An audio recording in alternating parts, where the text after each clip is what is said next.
today's society with social media, you have to believe that 90% of what you see on that phone is not real. Right. And trust me, there's AI in terms of what photograph is real, what video is real, and what is not real. And I'm not suggesting that's scary. I believe that AI will change marketing to a far greater extent than the advent of the computer.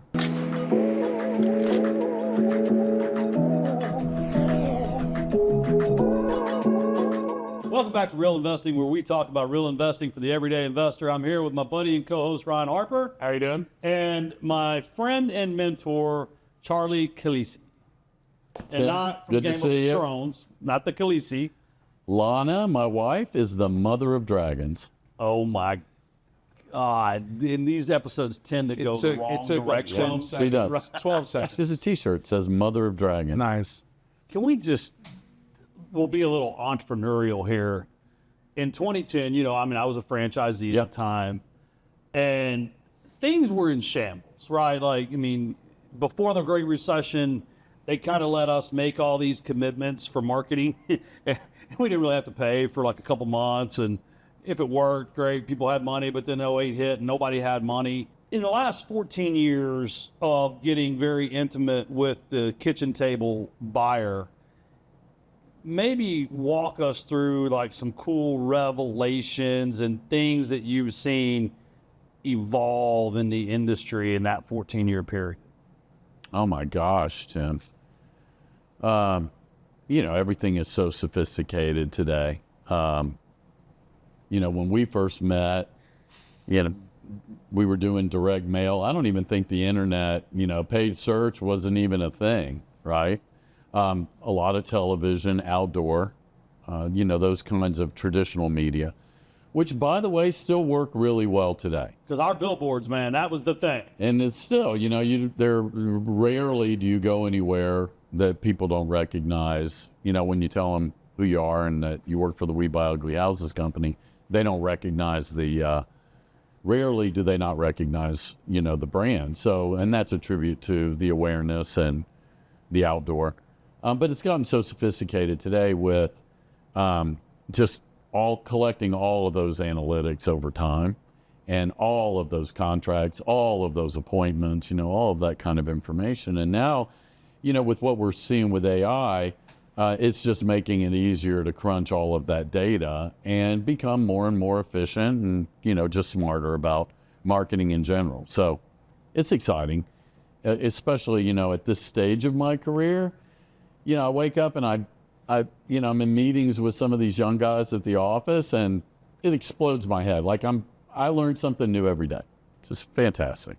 One thing that, and I don't know if this is urban legend or just something Tim told me, or if it's completely false. Probably false. But with the billboards, if I remember correctly, home visitors would get a 30-day contract on a billboard and then do it somewhere else, taking the gamble that nobody else would come in the next month. So maybe that 30 days actually gets 90 days, but they're only paying for 30 days. And they get to that was the old remnant space. Yeah, was that a real thing? This was back before he ran it.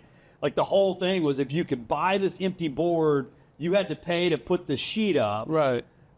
But if they didn't resell it the next month, a lot of times they're not going to pay somebody to come take it down. Right. And it was so funny. And I'm answering the question that was for you. It was so funny back then because there was this old timer that would stop at intersections and write down that, he was at the corner of Redbird and Lancaster, and he could see 5 billboards at one point in time, and how dare they waste his money and all that. And the guy, Mark, the 7-Eleven hot dog guy, he was before you.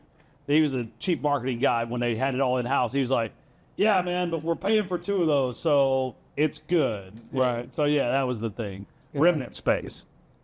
I don't know. I just thought that was cool. And Still exists today. Yeah. Yeah. Tim's got it. It's remnant space. Still a thing. But, I go to all these conferences, and you and I go to, some masterminds together. Everyone's so dialed in on text blasting or cold calling or, what's the new, latest, greatest way to find a deal? And we're not here to talk about home investors, but you buy houses, you buy some multifamily, Yep. if I'm correct. What can you share from maybe where it started with you in the real estate game and where you're at now in the real estate game, and maybe some of the things that you've learned either about like how you find the deals, how you acquire the deals, how you even look at the returns, like how have you evolved in the 10 or 15 years you've been doing this? No, that's a great question, Tim. You know, I think arguably I've probably become less sophisticated over time as opposed to more sophisticated over time. And here's the why. I mean, look, with all of this time, we've had the good fortune of building a really nice rental portfolio, and everyone knows all of the benefits that go along with that. And, you know, and lately some of the challenges that I think we've seen with our portfolios with increases in insurance and property tax, you know, to a lesser extent, the interest rate, but property tax and insurance has really, you know, been difficult. But, you know, honestly, you know, there's so much talk about 70% and 65% and 80% and all that. I look at it as, hey, there's a $30,000 opportunity here, or there's an $8,000 opportunity, whatever it is. I just look at what the bottom line is going to be, and can you get the deal done? Right. At the end of the day, I think most investors are here to help the customer out of a tough situation with the house.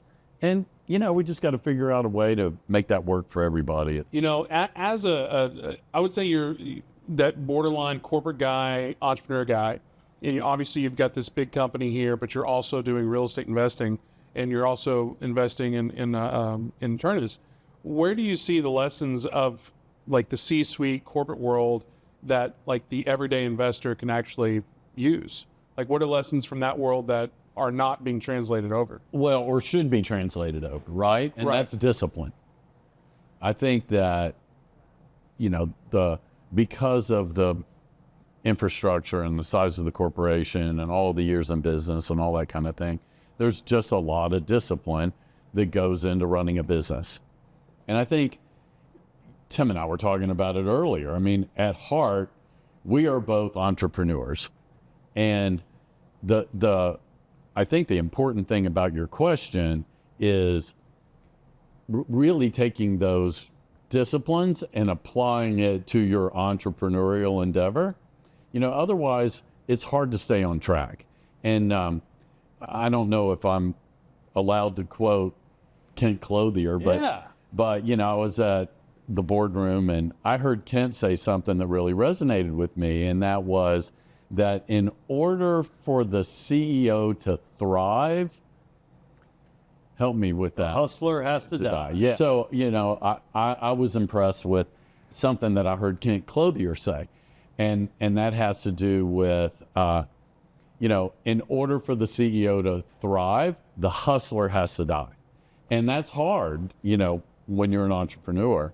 But I really believe that Kent was right about that. It was something that really resonated with me when I was in the room. And I think back to your question, it's taking the disciplines of this big company and applying it to our entrepreneurial endeavors so that there are guardrails around them. You've got goals that you've set, you know, and you're working hard with great discipline every day to accomplish that. Yeah, and I like that quote from Kent. That's the first time I ever heard it, so thank you. But because through this podcast, through going to SMU, my whole thing is like, what are lessons I can get from other people and apply to growing my business?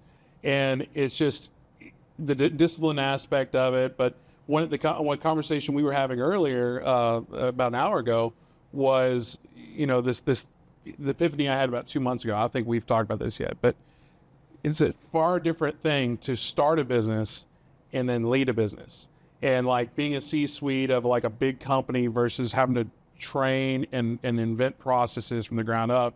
And they're just two different skill sets. But that doesn't mean you can't learn from either side of that. I think though, like I look at what we've done with Ternus, and really 9 months or 10 months of funding loans.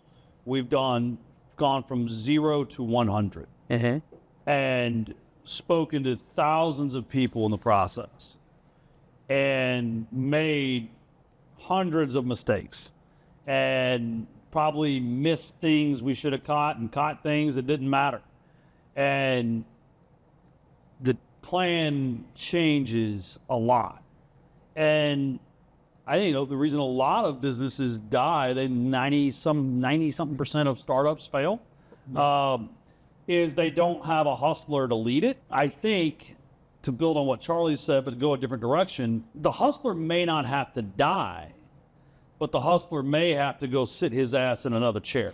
You, sit in the corner office over there. You still work here. You are still a hustler, but your son Taylor's the CEO.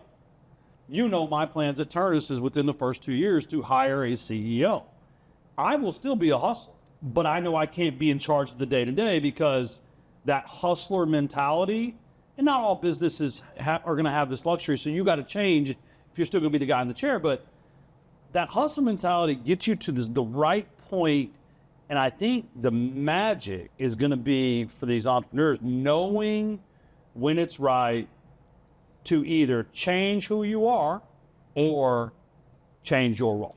Well, go ahead. Yeah, I got to jump in on this because I'm still a hustler, right? And you and I've talked about this. I love being a hustler. Yeah. Right? I love what I do. And I like the way you framed it. You've just got to move into another seat. I love this line, a man has to know his limitations, right? And one of the biggest challenges that so many entrepreneurs have is not recognizing what their limitations are and acknowledging it.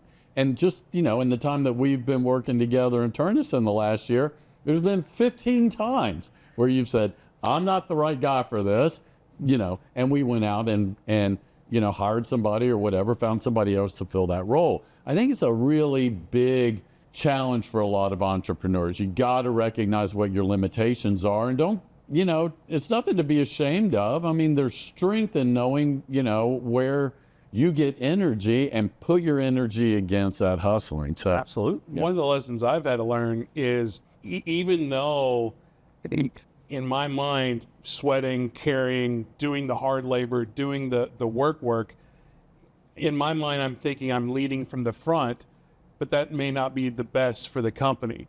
Also, one of the things I had to learn about that was being okay with not being the guy that's always carrying stuff and not always sweating and not doing all the things with the team in terms of the labor aspect.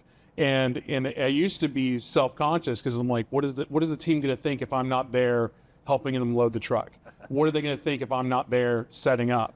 And I've had to grow and be like, you know what? I need them to trust that if I'm not helping, it's because I'm writing an email. I'm doing something more important than the manual aspects of loading a truck. And I'll just flip it on you because the problem is actually going to be in the back of your brain.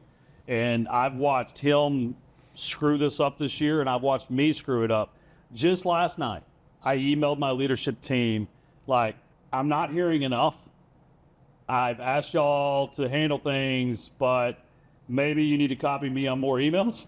I know there's a lot going on, but I'm not sure what all's going on. Right. But that comes from me saying, look, y'all need to handle this. I'm paying you.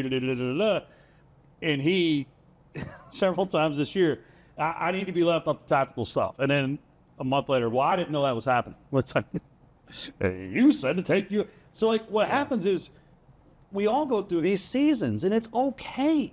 That's what the entrepreneur has to understand. You are going to feel like I hired so-and-so and they should handle this and I don't want to be bothered with it. And then you're going to find yourself like, holy crap, did they put the camera up? And that entrepreneur in you is never going to die.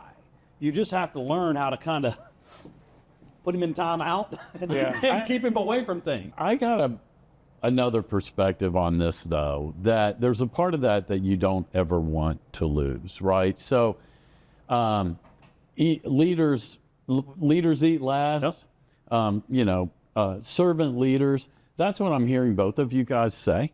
I know Tim well enough, and there's a lot of people that'll follow him straight into a trench because they know that, he will pick up the camera. He will have their back. And I think that there's a part of that you don't want to lose. And I'm not suggesting that you carry the camera, because what people need is they need to see you at the top of the mountain, with a light at the top of, on your hat, so that they can see where to follow.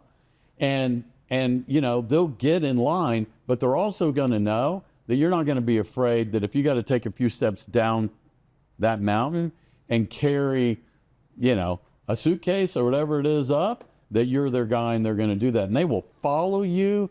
They will follow you to the end of the earth if you do that. So there's a part of it that I say you don't want to lose. January, February 2014, we just wrapped up the biggest REI Expo ever. 1,600 people, 2.5-3 day event at Gaylord, Texan. And the entire staff was gone, all the attendees gone.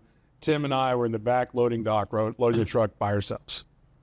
And I don't know if you remember that. I do. Yeah, but again, though, it's just like 6 hours before, we're both on stage in front of thousands of people, and we're like, oh, look at these people. It's like, and then I forgot what the joke was, but we joked about just had the absurdity of literally. But that's where you were. That's where you were at that time. Yeah. The other beautiful thing is that because people will follow you for so long and appreciate your leadership, and this is really, and I think it's just the season that I'm at in my life, I recognize that there are just people that are better at loading that dock than I am. They're going to get more boxes in, per square foot than I'm going to be able to accomplish. And my talents are better served, somewhere else. So yeah, to your point, that's also probably a failure of leadership and planning on our part. Yeah. But I choose to look at it as a positive. We had hundreds of people here and dozens of volunteers, and yet we did not think about This is true. the final step of loading stuff up.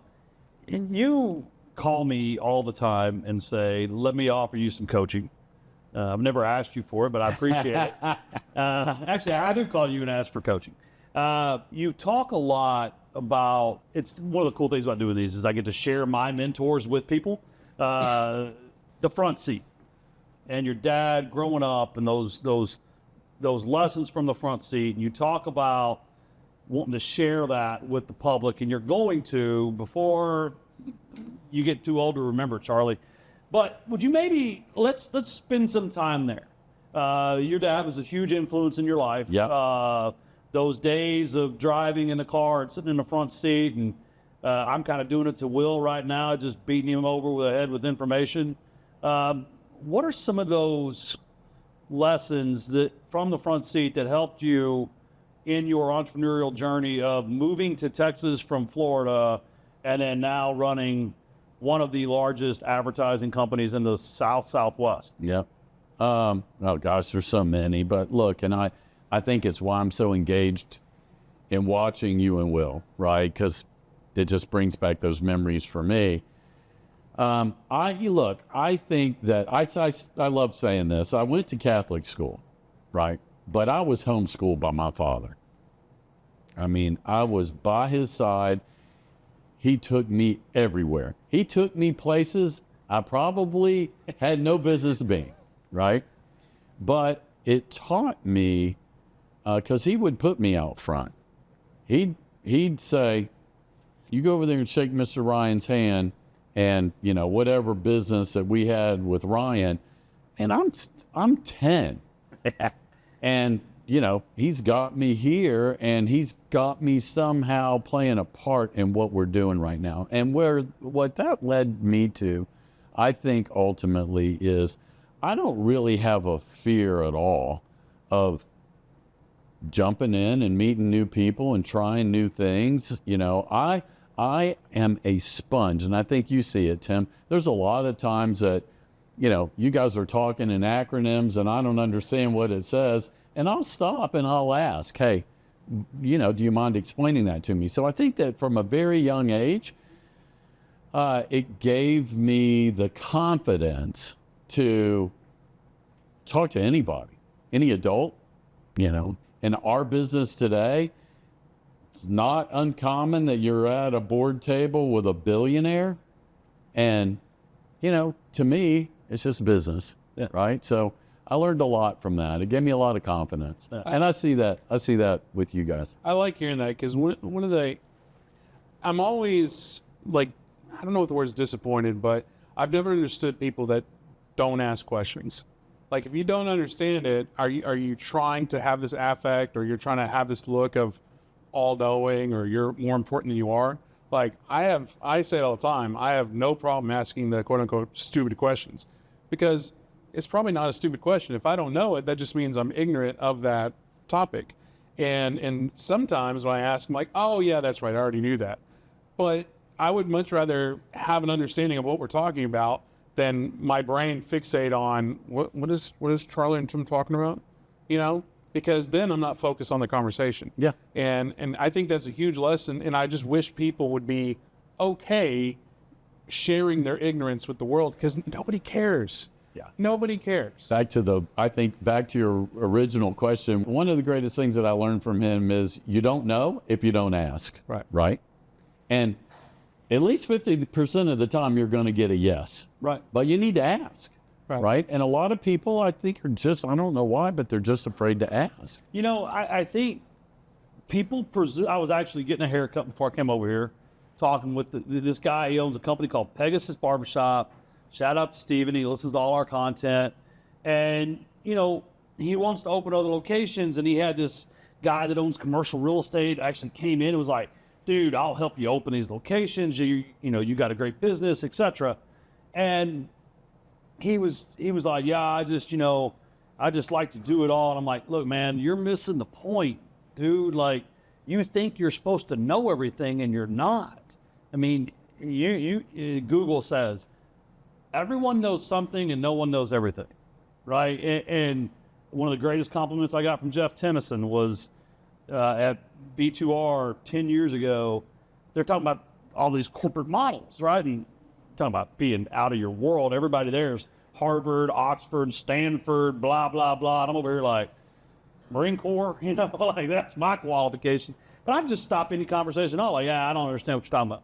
And it was funny. Now we talk about DSCR Right. as if it's a commonplace thing in Right. the industry. Well, 10 years ago, or 11 years ago when I went with Blackstone, nobody had ever heard of DSCR. I'd never gotten a DSCR loan. And I just remember John Beach was like, you know, a DSCR loan. I was like, no, I don't. And he's like, no, you know, a DSCR loan. And mind you, at this time I've bought 1,000 houses. I'm not an idiot in real estate, but I did not know what he was talking about. And I finally just stopped him in the conversation because they were all buying buildings like this with DSCR loans, but no one had ever bought a single family house. I'm just like, I don't know what you're talking about. He's like, debt service coverage ratio. I was like, great, thanks for spelling out. I still don't know what it is. Like, what is it? Yeah. And then he explained it to me. I was like, well, that makes sense. Can I have one?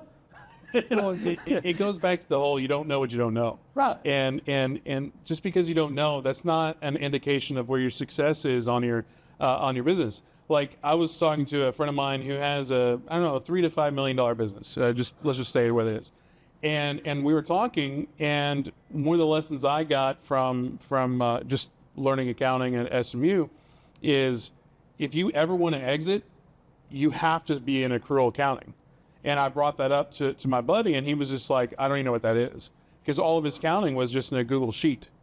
And again, $3 to $5 million business, he's doing, $1 to $2 million in revenue a year, or whatever. Let's just say those numbers. And he, first of all, had never even thought about exiting. But if he was going to exit, he has to do accrual accounting, and he doesn't even know what that is. And that's not a reflection of him or his business. It's just the whole, you don't know what you don't know. Yeah. Absolutely. I was going to say, don't get me started on cash versus accrual accounting. So, but from a corporate standing, you don't have a choice. You don't have a choice. But I remember when we were small, and you're really struggling month to month. There's a real big difference between cash and accrual accounting, right? Today it doesn't matter anymore, when you're this size. But I think that's a funny little example, because for a small entrepreneur, making that transition from cash to accrual it's a transition. There's one of my favorite book series is Sharpe's Adventures from Bernard Cornwell. And it got turned into a BBC miniseries like 20, 30 years ago. Sean Bean's in it. And there's a part in it where Wellington's asking him, he's like, what do you do when you run out of money? And he goes, you do without. And he's like, no, you borrow. You have to borrow. Because he's coming from, you know, the big mindset, the corporate mindset versus the, you know, like me, I'm in that you do without, you know, but like if you're a big company, you just go borrow. But if you're a solopreneur or just starting out, maybe you don't know you could borrow. You just do without. And I just always thought that was kind of a good little anecdote that could have kind of show the difference between like a big company or a growth mindset versus, you know, maybe a smaller entrepreneur. Yeah. So you never meet a stranger. You always ask the question.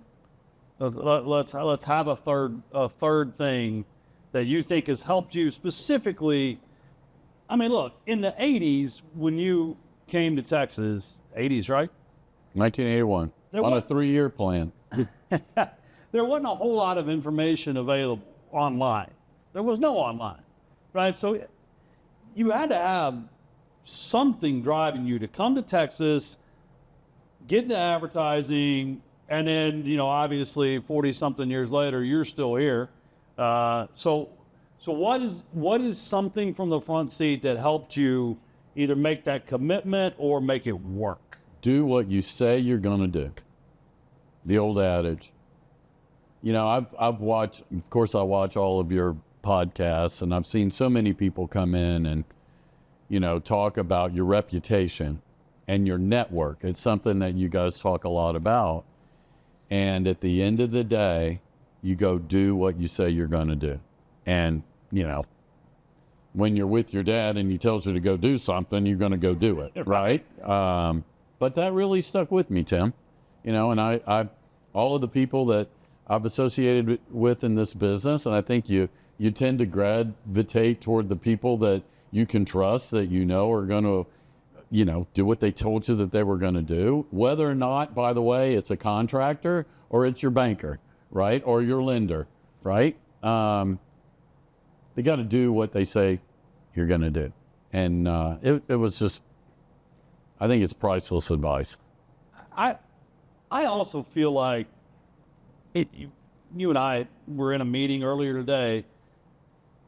There's just this element of transparency that goes along with that. Like, I think too many people are in a business meeting or business setting, and maybe something doesn't feel right, or they're not fully understanding something. I think there's a lot of power in just speaking your mind in a respectful way, maybe before it starts to bother you too much, right? Like, I mean, you and I were talking, and there was some deal we're working on. I was like, you know, it kind of feels like, well, this is happening, and this is happening, and this is happening, and I'm kind of worried about that. And you were like, yeah, that's not the intention. Like, don't worry about it. And like, we got to talk it out as men, and then structure the business agreement to make sure that I don't feel bad and you don't feel bad. Like, I think people just, you don't have to be an attorney in order to get what you want out of a deal if you'll just be honest and transparent. So that's a good segue to a conversation that I would love to get into is when you're running a business, building a business, Ternus is obviously trying to be a $1 trillion company. There you go. Oh. When like, cause I try to be as like just maniacally authentic as possible. But when you're being authentic, you're being vulnerable and you're being transparent, but sometimes you can't be vulnerable and transparent when you're trying to convey that, hey, you're the best in the business. And so where's that balance act of being authentic, being transparent, but also like, hey, I got to get business or we're failing. And nobody wants to do business with somebody who's maybe, you know, not conveying ultimate confidence. You see where I'm going with that? I do. It's a tough needle to thread. I think especially in, you know, today's society with social media, and you have to believe that 90% of what you see on that phone is not real. Right. And trust me, because we're down the road with it here with, I mean, there's a really cool part of AI that has to do with the data and the numbers and all that kind of thing. And then there's AI in terms of what photograph is real, what video is real, and what is not real. And I'm not suggesting that's scary. I believe that AI will change marketing to a far greater extent than the advent of the computer. So that's how profound AI is going to be on the marketing side of our business. And we're already seeing it in our company. So arguably, the vast majority of what you see is not real. And I'm not suggesting it's not real like it's a fake photograph. I'm suggesting it's people that are presenting a facade that is not real. And so there's pressure with that. You know, you see it with your kids, right? There's pressure to live up to that. So I think you ask a really good question there. And listen, I think that as business people, it is your fiduciary responsibility to understand what is real and what is not real. And I know, Tim, you see a lot of that on the lending side of the business. So, you know, I think I have always been the truth sets you free. And if it doesn't work out, then, you know, it doesn't work out. I have this saying that everything, and I believe this, everything works out in the end. And if it hadn't worked out, it's not the end. It's a great line from a movie. And which movie is that? The Marigold, the best Marigold Hotel. Okay. So like Ray Dalio's book, Principles. Radical transparency. It's something we're really trying to live up to at Ternus. And now, is that internally or even both? Both. Okay. Like we're about to run a contest on who can say no the fastest. Like literally, like we want to empower our people to say no, to say, you know what, Ron, you sound like an awesome operator, and I think you're going to kill it on that, but we're not the right lender for that deal. Like you should call someone else. I'll think about it. If I have a referral for you, I'll let you know. Like sometimes losing business is the best way to get business. Someone out there, if you made that a standalone clip, they'd be like, yeah, that guy's an idiot, right? But I don't know, man. Like, well, in real estate, that sorry to cut you off, but it's the whole, sometimes the best deal you did is the one you didn't do. Well, and a fast no is really valuable in this business. And I think that that's really where you're going with that is I respect the fact that he told me no. And I can go move on and try another alternative as opposed to putting my eggs in the basket and then he tells me no 2 weeks from now and I'm risking my close date. You sure still can't blame me. Yeah. If I told you no on day one. I'd come back to you again. Right. Right?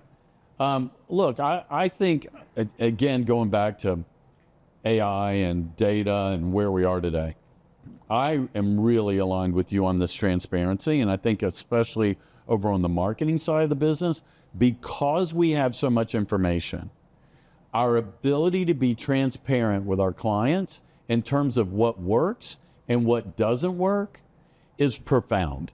And I'm telling you guys, I have never been fired for telling a client, this isn't working, let's stop. Right?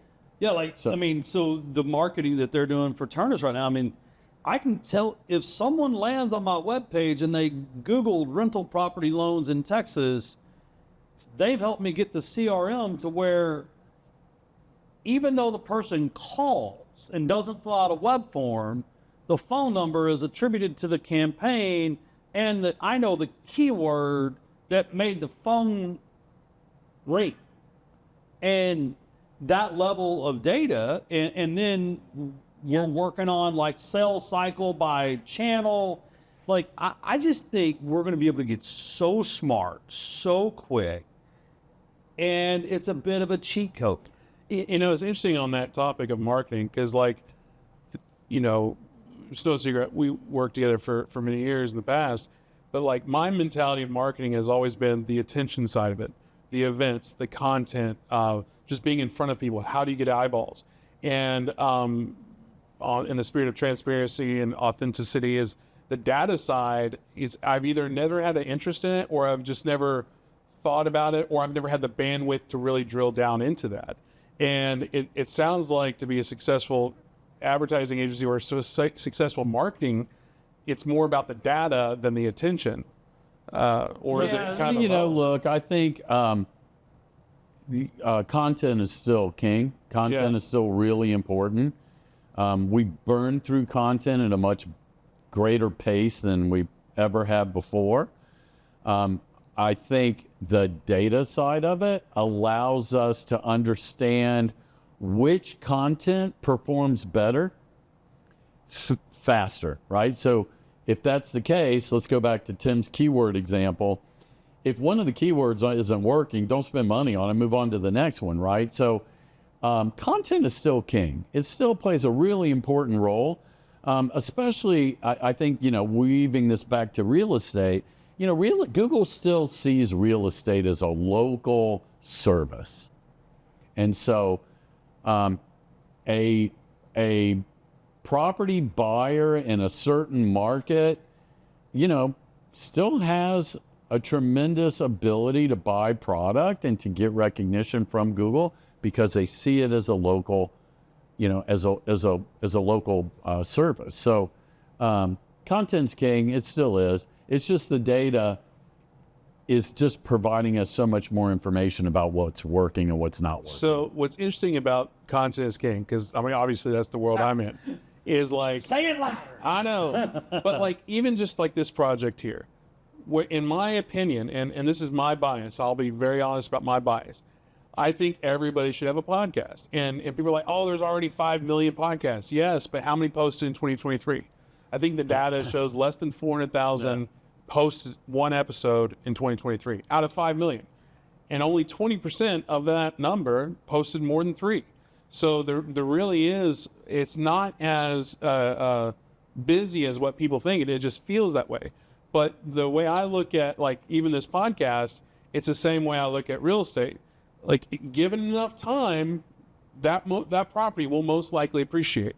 So even with this podcast, if you're given enough time, the thing will grow. So you may be getting 5 views here, 50 views here, 5,000 views, 5 million views, but given enough time, and that does sound a little bit of the insanity thing, doing the same thing over and over, expecting the same results. But when it comes to like the YouTube world, it really is the exponential growth trajectory. I think where people mess up is they either have unrealistic expectations or an insufficient budget. Right. This year, we will spend $250,000 on content production and social media posting and all that stuff. And we're not super crazy at the moment about tracking the true return on that. What we do know is it is making us popular. What we do know is we come across as a bigger company than we are. What we do know is it has led to some strategic opportunities and partnerships that are well beyond the outlay. But that's a different bucket of expense. That's branding, that's continuity marketing, right? I don't have that same forgiveness for direct response marketing. Because it's one and done. Because when he has his paid search team come up with a media plan for paid search in these 5 states, they expect a cost per lead of X and a cost per deal of Y and a cost per closing of Z, and we're going to give it a 60-day sales cycle or whatever. And by the way, a good marketing person tells you what it should be and argues with you. I remember the CEO of his company. I mean, like, nah, you're never going to be able to deliver a lead for that. I'm like, no, it'll be, this. He's like, no, you're wrong. I've already talked to the paid media team. We've already looked at it. You're wrong. And guess who was right? Not me, right? I mean, not me. This goes back to your old thing about surrounding yourself with people smarter than you. It is. But look, I think there's a nugget in here that you have to add, and it depends upon the category. In lending, for example, you really have to look at the lifetime value of the customer. right? So, okay, Tim took me to dinner and it was $500. You know, whether if it's dinner or a paid search ad, it doesn't matter. My value over time, I might only do one deal with him today, but I'm going to do 100 deals with Tim, right? And so what's the lifetime value of, now I'm going to make him take me out to dinner another time, right?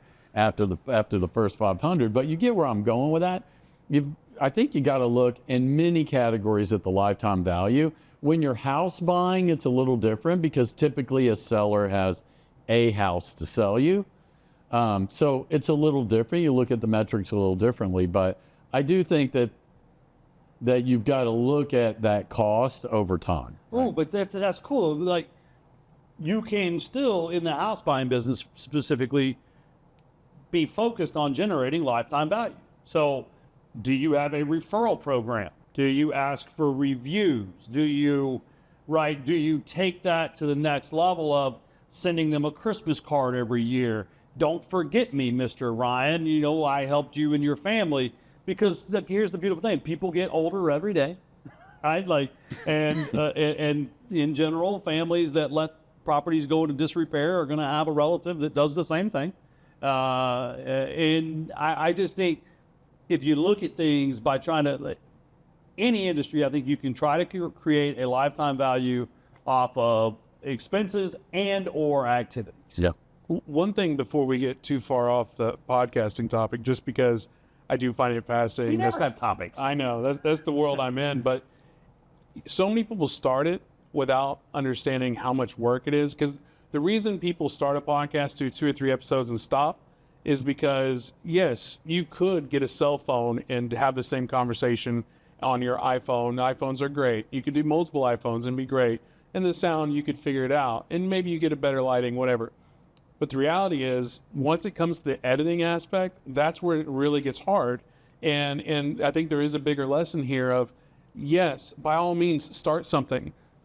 But truly understand that just because you're starting, that is half the battle. But there's a whole other battle of fulfillment. Like, for example, like this podcast. We'll take this one episode, we'll clip it up, we'll turn it into reels, we'll do all those things. Outside of the production aspect, we average about 20 to 25 hours in total just on this one episode. Now, if you were just a regular guy and you're like, I'll edit myself. One, I promise you my team is better at it than you are. So you're not going to be able to do it in that 20 to 25 hours. And what's your time worth? You know, so and then that's why people stop, is because they learn it's too hard. So the bigger lesson there is I think, you know, yes, jump off that cliff, but having those expectations of realizing that you have to learn, you have to work, and you have to hustle. I think it goes back to what Charlie said about discipline earlier, but then also, always hearing these conversations, I realize what things the Marine Corps taught me, right? Like, typically, everyone may know how to use the saw machine gun, but only one person carries it. That's their job, right? One person in the group may have to carry the extra ammo, right? But everybody knows where it is, right? And I've just been fortunate in business. I don't need to do everything. I've never felt the need. And I was just talking to my barber about this, and this is relative in all business, and so it's not about a podcast. You get the barber. I was talking to the barber, and he said, this guy came in and recorded content, and he said, the whole idea was start a barbershop, but then start a podcast around barbershop conversations, because there's so much knowledge and conversation going on. I was like, that'd be great. He goes, yeah, but I need creative control. And I just started laughing. Yeah. He goes, what are you laughing at? I said, you know how I don't like you show me the mirror to see the back of my head and I never look at it? He goes, yeah. I said, do you know why? He goes, no. I said, because I pay you to be good at what you're good at. I'm not a damn barber. What do I need to look at the back of my head? Right. And he goes, oh. I said, he goes, but you mean all your social media, you don't approve every one of those cuts? I said, God, no. Well, have you ever found something they did wrong? I said, I'm sure. All the time? He goes, what was it? I said, I don't remember. It wasn't big enough. Nobody died. You learn from it and pivot. But the point is, I got 30 hours of leverage. I'll be here for 4 hours today, and I just leveraged 180 hours of my time. So I don't need to carry the machine gun. I just need to know where it is. Yeah, Right. but I think that in business in general, you underestimate how much money and time something is going to take. Both, every time. And, back to your podcast point, this is not easy, what you guys do. And you guys are really good Thank you. at what you do. But when we first started talking about this, it was really clear that on this day this was going to happen. There was a plan, there was a commitment, there were dollars against it. We knew what we were doing going in to the podcast. So I think, the lesson there is, first of all, it's like most things in life, I've gotten to where I don't even I don't change the battery in the smoke alarm anymore, right? Because I'm blessed to have people in the rehab side of the business that are better at getting up on a ladder than I am. And the same is true with this podcast. There's no world where you're going to wake up tomorrow and know how to do a podcast at the professional level that you guys are able to accomplish this. I would argue I couldn't turn on a single camera in this room. No, you couldn't. So, what's interesting about this topic, though, and I appreciate we're focusing on my business, is I don't approve your stuff either, because I trust the team that I have in place to do it accurately and to review it and to make sure that, like, all the coughs or the gaffes that maybe we said something inappropriate gets cut out. Not maybe. When we say something inappropriate. This is true. What are you talking about? That's never happened. When This I'm never over happened. going like this, like they know. Yeah. But you have to have that trust. You have to build that team. And I know, but also it comes down to, was it Jocko Willnick, extreme ownership. Yep. I actually just fired, laid off, fired, however you want to put it, my virtual assistant, who was my executive assistant. Not necessarily because he was that bad. It was because I wasn't giving him enough attention to do a good job. And whether that be fair to him or not fair to him, it is what it is. I can't pay for somebody who's not reading my brain. And what I learned from that is, I can't hire somebody to do that job until I have been process mapped out a significant amount of workload before I bring them on. Or you got to hire someone smart enough to process map it for you. This is true. Or have somebody that's local. So it was funny. A lot of this conversation started with Charlie mentioning the Kent Clothier quote that the hustler would have to die. Right. And I want to kind of just take a 360 view of everything we've talked about for the last 20 minutes, because business is universal. And I learned this from Michael Gerber. He spoke at the Home Investors Conference. Right? Yeah, 07, 08. And Michael Gerber said, all business is the same, all business is the same, all business is the same. And I argue, because house flipping's different, Charlie. I got to decide the tile and decide the paint. And I wanted to make everything so complicated for so long. And there's people out there listening that they think, well, I can never give up the buying. I can never give up the selling. I can never give up the accounting. I can never give up this. I can never find someone. I'll do it better. I'll do it better. I'll do it better. And I think if you just listen to all these conversations, you can probably do it better, but you'll be having the exact same conversation in any business. If you keep doing it and you don't trust someone else or put a system in place or have discipline, you're going to still be the person doing it 12, 18 months from now. Yeah, and you're not going to move ahead as fast as you, again, thought or planned that you were going to do. Right. Real estate investor extraordinaire, marketing genius, one of the first people to really embrace. Actually, we're going to stop. Your company used to be called Calise Partners. Calise Partners, yeah. Calise Partners. And then you bought Imaginuity. Correct. Because you saw something happening in the industry that either scared you or excited you. Could you maybe take us through what made you go that way? Yeah, it's a great question. So Taylor Calise really gets a lot of the credit for that. So we had a traditional marketing agency. We did creative and mostly offline, television, radio, outdoor we were talking about earlier, tons of direct mail, hundreds of millions of pieces of direct mail. And one of the things we saw really data coming. So we knew we were data before data was cool. Yeah. So, and we were leveraging that, and we knew we were onto something. So, and then, we were doing a lot of paid search, SEO, everything having to do with supporting the website and driving leads to the website. But we had to depend on a third party for the development of the website. And that we felt was a wrinkle for us. We wanted to control the journey from offline to online, all the way to conversion on any device. And Imaginuity, arguably, was one of the top dev shops in town. And, I met with Corbett Guest and his team, and everything just kind of fell in line. They were trying to come our way, and we were trying to go their way, and it was just a perfect match. So by picking up I don't know what we managed, Tim, 500 websites? I don't know.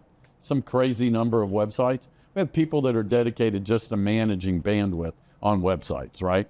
But our ability, back to your point about transparency, it is complete transparency on what's happening from offline to online, all the way to conversion on any device. And that was the vision.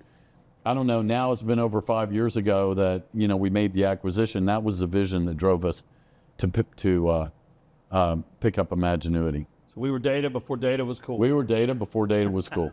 What other, because I know we talk about real estate, we talk about lending, talk about advertising. What other businesses do you invest in or acquire, or have you exited in the past? Well, real estate, we're big into the single family space, lending, obviously, marketing, services in general. But then we get involved in a lot of alternative investments. So we've had the good fortune of being quite successful, and we're involved in a lot of the big names that you hear about, that we were able to get in early. And but oil and gas is an area that we still believe in. We're heavily invested in technology, SpaceX, a lot of the brands that that you guys are familiar with. So we're very involved in alternative type of investments like that. When you say we, is that who's the we? We would be Taylor Calise, our CEO, my son, and I. We tend to invest in everything together. We've put together a little family office, and we've combined our resources and overhead and that kind of thing to try to eke out a little bit of better return on behalf of the family by coordinating our efforts together. Well, I think, to wrap up, because I know we're out of time, that balance, that yin and the yang, Taylor is definitely the CEO, and Charlie is definitely the hustler. They just gave him the title of chairman so that he felt like he could come to work. They didn't know what to call me. Yeah, the hustler title. They didn't want to just put hustler on because with Charlie's background, we don't put hustler on this. But no, man, it's been a great relationship, and I think that's the last point. You and I had lunch about a month and a half ago, and I would say the biggest takeaway I had from that lunch was, damn it, Charlie means it when he says the relationship is what matters. And I would argue that's probably one of the biggest reasons you've been successful. And it's probably all started with that handshake your dad told you to go give when you were 10 years old. That's probably fair. That's probably fair. Thank you for that. Your friendship. I appreciate yours, and we've been friends for a long time. I've admired Tim Harridge for a long time, and I tell you all the time how much I admire you. I know. I do. It's great. I want to talk about kind of where we are right now. We've got a new president. We've got a new year coming up. I know we're all going to go into the holiday. We're all going to make our list. We're all right now trying to read the tea leaves on what's going to happen. What's the call? So Alex, my oldest, is, he with Oklahoma State, super conservative. Will is the one that, he's toured Columbia and Yale and Harvard, and he's open to be, his mother has a lot of influence. She's a UT liberal arts person. I was sitting at dinner last night. We're eating some great venison steak and all that. And I said, told the family, I said, next year is going to be a little rough.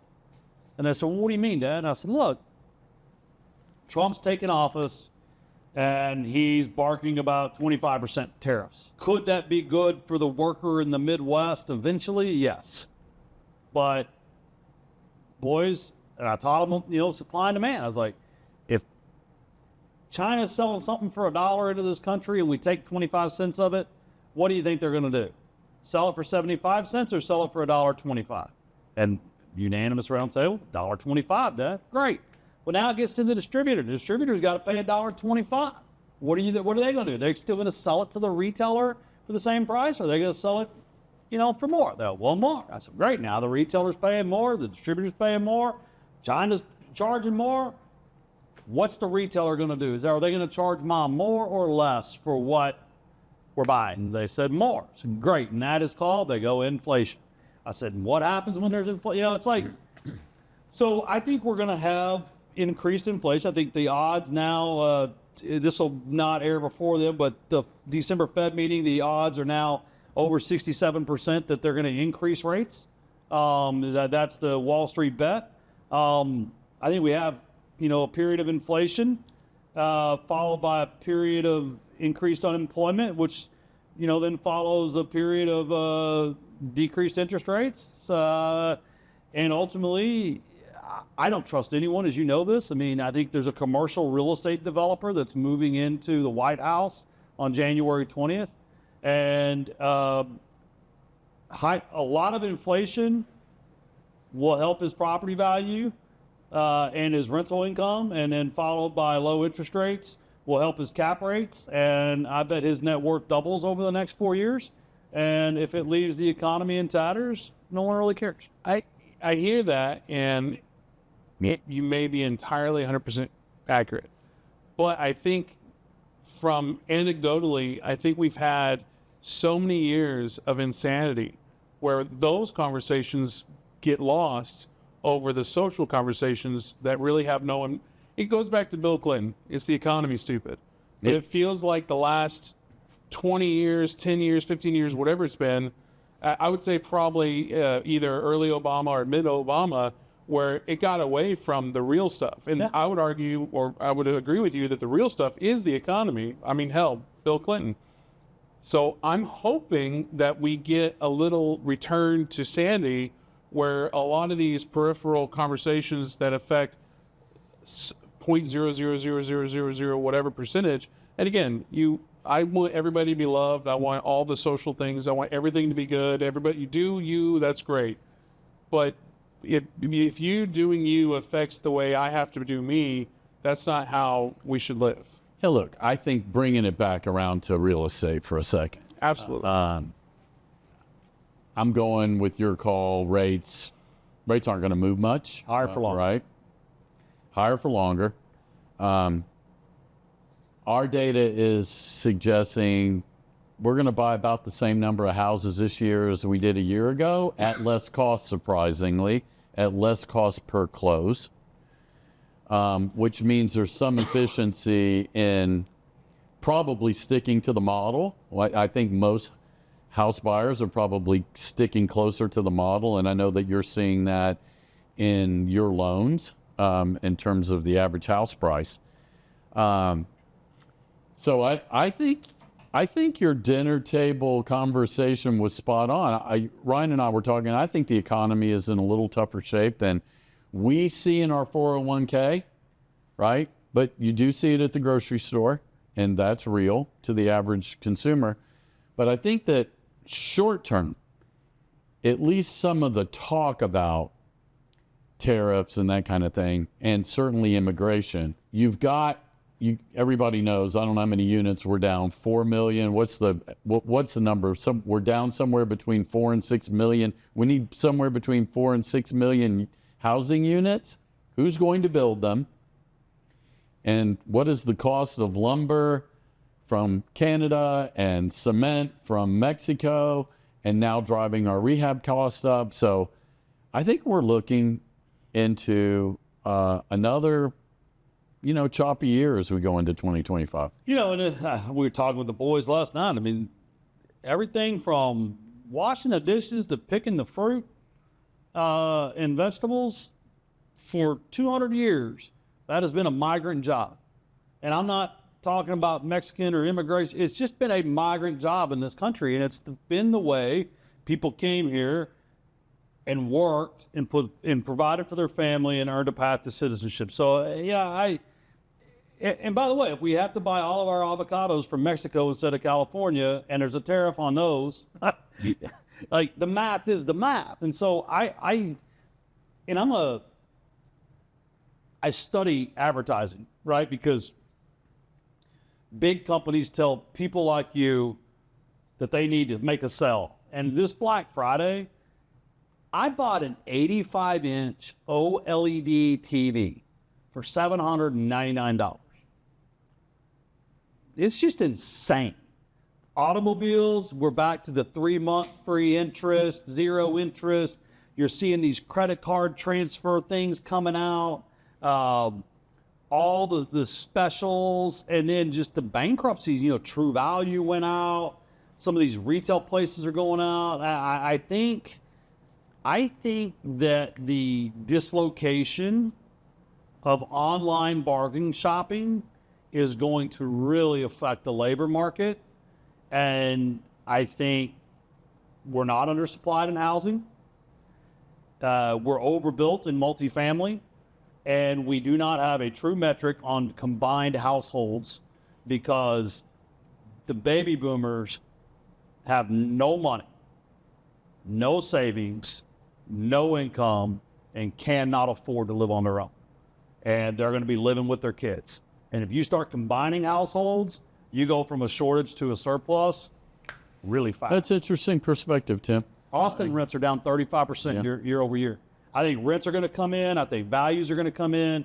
I think, it's going to be a dicey year. Yeah. And Trammell Crow said, be greedy when others are fearful and be fearful when others are greedy. So that's how I navigate. And just to put more color into what my thoughts on everything are, I hear what you're saying, and academically I agree with everything you said.